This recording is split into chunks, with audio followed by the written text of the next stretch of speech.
Hi everyone, welcome. My name is Maitri and I'm very passionate about tabletops and I'm learning to be a better GM, a better player, and a better person. I want to share with you some of the cool stuff that I've been learning. Today we're going to be talking about 4 ways to bring more intention to your social challenges in tabletops. Whether it's talking down this, charismatic menace who could put you in cuffs basically because they felt like it, or, navigating drama with the party. The thing is that, social scenes can shape the story just as much as a combat encounter, but a lot of us, myself included, kind of default to I'll just be nice and let's see what happens, and that's fine, but there's so much more that we can do.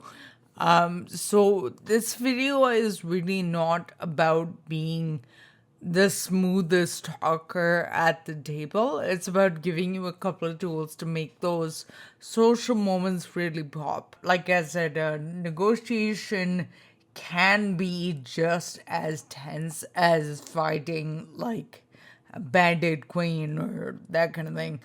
Obviously, this isn't like the be all and end all, but it's a start.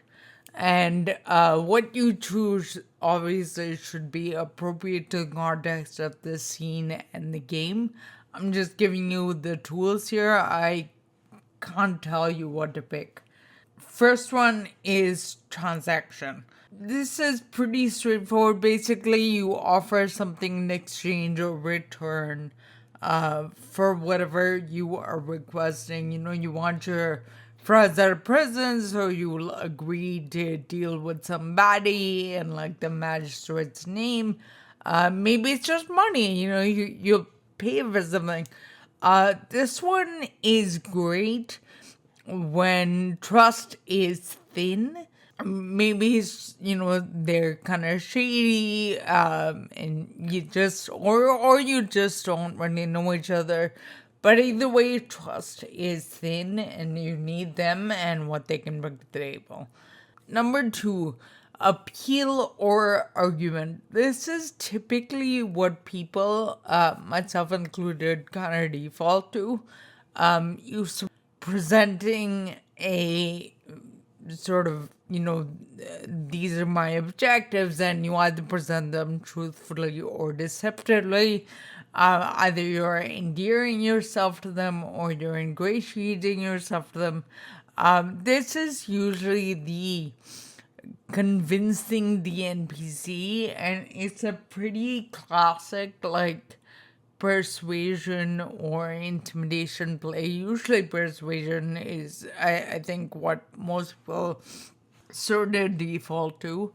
It's a good approach if you're looking to build a relationship more than just having a positive result. You're looking for a slightly longer term connection beyond just this session. So you want to make them kind of want to help you and be on your side, not just agree because they have to. Number three, intimidation. This is, again, fairly straightforward. This is just threats of violence.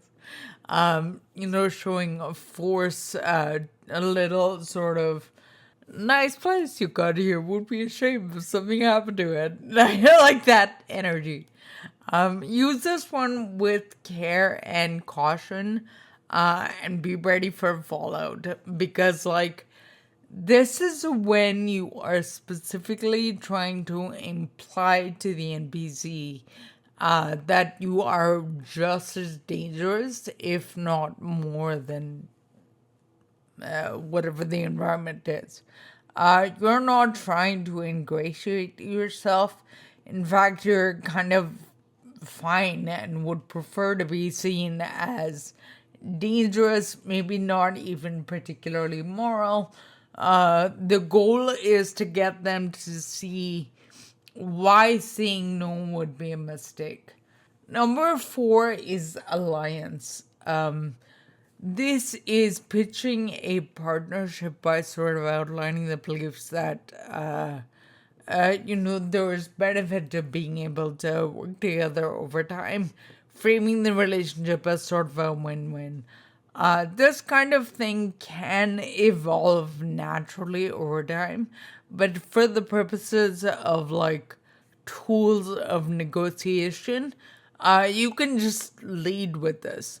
So this is when you're looking for something longer term, or maybe it's a particularly big ask. You want to walk away with a trusted ally, not like a one time deal.